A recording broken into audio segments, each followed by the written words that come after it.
തൊട്ടു മുമ്പ് മന്ത്രി റോഷി അഗസ്റ്റിൻ പ്രതികരിച്ചിരുന്നു. അതിലേക്ക് ആവശ്യമായ എല്ലാ ക്രമീകരണങ്ങളും ആ നിമിഷം തന്നെ സാധ്യമായതെല്ലാം ഗവൺമെന്റ് ചെയ്തു. ഇന്നിപ്പം ബോഡി ഇവിടെ എത്തുന്നു, 10 മണിയോടുകൂടി എത്തുമെന്നുള്ള പ്രതീക്ഷയിലാണ് ഇപ്പം നമ്മളിവിടെ നിൽക്കുന്നത്. മുഖ്യമന്ത്രിയും മറ്റ് മന്ത്രിമാരും ഉൾപ്പെടെയുള്ളവരിവിടെ എത്തുന്നുണ്ട്. എല്ലാ മേഖലയിലേക്ക്, വിവിധ സ്ഥലങ്ങളിലേക്ക് പോകേണ്ട ബോഡികളാണ്.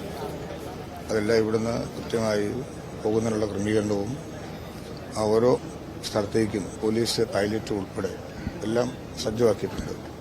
എന്തൊക്കെയാണെങ്കിലും ആ കുടുംബത്തിന്റെയും നാടിന്റെയും ദുഃഖം നമുക്ക് താങ്ങാനാവാത്തതാണല്ലോ.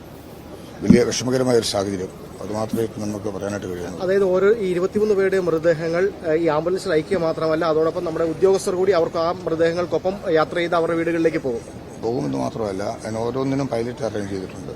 ഓരോ ആംബുലൻസിനും പ്രത്യേകമായി സെപ്പറേറ്റ് പൈലറ്റ് അറേഞ്ച് ചെയ്ത് കൊടുത്തിട്ടുണ്ട്. തമിഴ്നാട്ടിലേക്കും കർണാടകയിലേക്കും പോകുന്ന ബോഡിക്ക് പോലും നമ്മുടെ അതിർത്തി വരെയുള്ള പൈലറ്റ് ക്രമീകരിച്ച് ആ ബോഡി ആദരവോടുകൂടി തന്നെയാണ് നമ്മൾ മടക്ക യാത്രയ്ക്ക് തയ്യാറാകുന്നത്. മന്ത്രി റോഷി അഗസ്റ്റിനാണ് തൊട്ട് മുമ്പ് മാധ്യമങ്ങളോട് പ്രതികരിച്ചത്. അവിടെ നെടുമ്പാശ്ശേരിയിൽ മിനിസ്റ്റേഴ്സ് എല്ലാവരും തന്നെ നെടുമ്പാശ്ശേരി വിമാനത്താവളത്തിലേക്ക് എത്തിച്ചേരുന്നുണ്ട്.